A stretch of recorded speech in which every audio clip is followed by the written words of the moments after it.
香港嘅生活成本咧一直都係全球數一數二咁貴，普通嘅香港打工仔啊，更加係要唔飲唔食11年咧先俾到首期。但其實咧，差唔多有成一半嘅香港人咧住喺月租2000幾蚊嘅公屋，就係呢啲好似蜂巢咁樣嘅樓，每一個格仔咧，每一日都會上演一幕又一幕最真實嘅香港生活。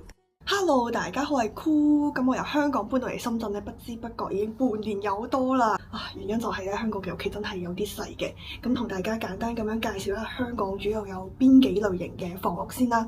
咁第一咧就係一啲資助房屋，就例如話公屋啊同埋居屋呢啲。咁公屋咧就係由香港房委會提供嘅，佢嘅租金就會比較低廉啦，都係要經過入息審查啦，同埋輪候嘅時間咧會比較長嘅。咁第二咧就係一啲私人樓宇啦，咁就由一啲私人嘅發展商去建造嘅。咁講真啦，可能香港普通嘅打工仔咧做嘢做成20-30年咧先可以儲到首期嘅。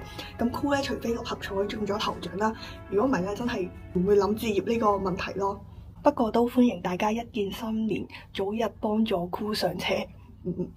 香港咧真係寸土寸金，私人樓宇嘅價錢咧咁昂貴，其實好多家庭咧都係難以負擔嘅。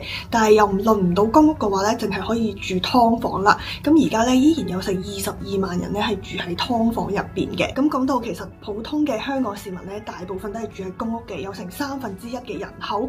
咁今日咧我都係諗住去探訪一個一樣住公屋嘅朋友啦，俾大家睇下香港普通市民真正嘅居住環境係點樣樣嘅。根據2024年3月全港公屋戶平均租金咧係2297蚊，咁實際嘅租金咧會因應單位嘅面積、樓層同埋景觀呢啲因素咧有所不同嘅。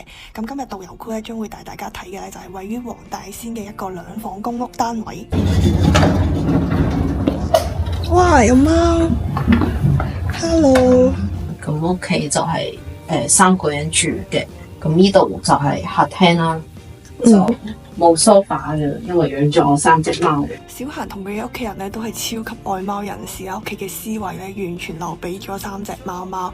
客廳嘅佈局咧一睇就知係邊個嘅地盤啊！真係寵物嘅活動空間咧仲多過人。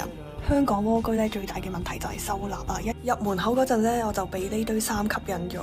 呢條管咧好多香港人屋企都會裝嘅，就叫做頂天立地啦。咁呢度都係擺衫嘅，但係因為啲衫太多咧，佢冧咗好多次。跟住咧，我哋就參觀房間。第一間房咧係佢爹哋媽咪瞓嘅房啦，可以話係超級經典香港人屋企嘅房咯，即係張床咧擺滿晒啲嘢，跟住個衣櫃上邊咧都會擺滿晒篋。嚟到小嫻自己間房咧，張床都係一樣擺滿晒嘢。即係瞓覺嗰陣時再將個瑜伽墊擺落嚟，如果唔係就冇位擺。間房嘅嘢好多啦，活動嘅空間相對有限。香港普通家庭嘅屋企咧，大概就係咁，唔知同大家想象之中一唔一樣呢？咁睇完入邊咧，我哋就出去行下啦。香港嘅公屋咧，唔單止會提供居住嘅空間啦，仲會配備各種實用嘅設施，滿足居民嘅日常生活要求。呢邊附近都有大型商場同埋街市啦，可以滿足到衣食住行。我覺得而家香港啲街市全部都係咁咯，都即係好乾淨咁樣，即係冇以前嗰啲街市 feel。全部都整咗做好似商場咁，而家香港啲街市。喺屋邨生活咧，就會更加有街坊 feel 啦，人與人之間嘅距離咧就會更加近。咁其實香港嘅居住問題咧已經係老生常談啦，周不時都會有一啲關於公屋嘅新聞啦。但係喺呢個環境之下咧，我哋就會成日聽到社會上一啲聲音，就唔係好理解點解香港嘅後生仔要躺平。為一個有機會讀大學嘅人，你有乜理由同本來係社會要資助嘅有困難嘅嗰啲人一齊去搶資源啫，就是有點像最近那種老鼠人話題一樣。但係呢個背後咧，我覺得係存在一個更複雜嘅現實嘅。咁面對住天價嘅租金同埋買樓夢呢啲遙不可及嘅現實，咁好多後生仔可能就要調整自己嘅生活目標，即係將自己嘅收入咧維持喺一個較低嘅水平，先可以再去申請公屋。即係有陣時唔係佢哋唔想努力咯，而係喺一個咁高嘅樓價底下咧，躺平係一個生存嘅策略。